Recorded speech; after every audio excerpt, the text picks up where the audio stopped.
ఈరోజు ఆంధ్రప్రదేశ్ బీసీ ఉద్యోగ ఉపాధ్యాయ pensioners JAC సమావేశం ఏర్పాటు చేయడం జరిగింది. ఈ సమావేశానికి రాష్ట్రంలోని అన్ని జిల్లాల నుండి వివిధ బీసీ సంఘాల ప్రతినిధులు, ఆఫీస్ బేరర్స్ హాజరు కావడం జరిగింది.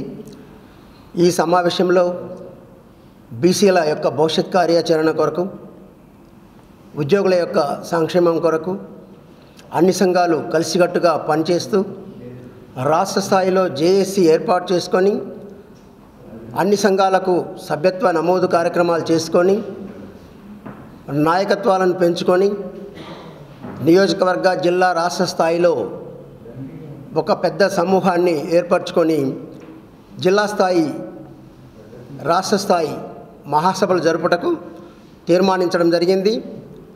ఈ తీర్మానాలలో ముఖ్యంగా జనగణనలో బీసీ కులగణన, సమగ్ర కులగణన జరగాలని ప్రధాన ఉద్దేశంగా, అంతేకాకుండా బీసీలకు రిజర్వేషన్స్లో అన్యాయం చేసే ఈడబ్ల్యూఎస్ విధానాన్ని రద్దు చేయాలని, అట్లానే క్రిమిలేయర్ విధానాన్ని రద్దుపరచాలని,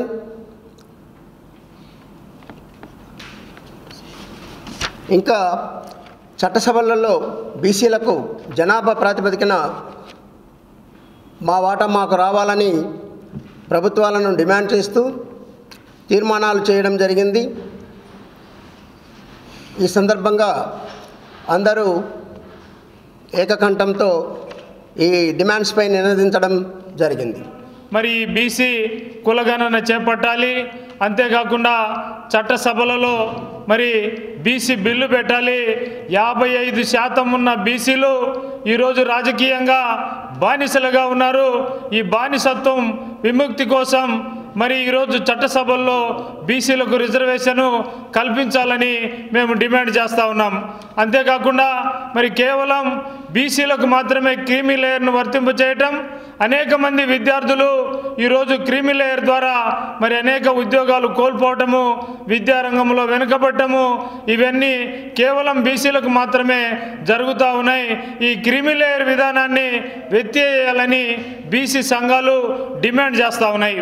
మరి అంతేకాకుండా మేమంటా ఉన్నాం, మీరు ప్రతి 10 సంవత్సరాలకు ఒకసారి కులగణన చేపడితే దాంట్లో ఆ పేపర్లో ఒక్క పట్టిక రాయండి అయ్యా, ఒక్క పట్టిక బీసీ కుల జనగణన చేయటానికి ఒక కాలం పెట్టండి అంటే కూడా గత 96 సంవత్సరాల నుంచి బీసీ కుల గణన చేయకపోవటం, బీసీలు లెక్కలు తేలిస్తే ఈరోజు అగ్రవర్ణాలకు భయం పుడతా ఉంది.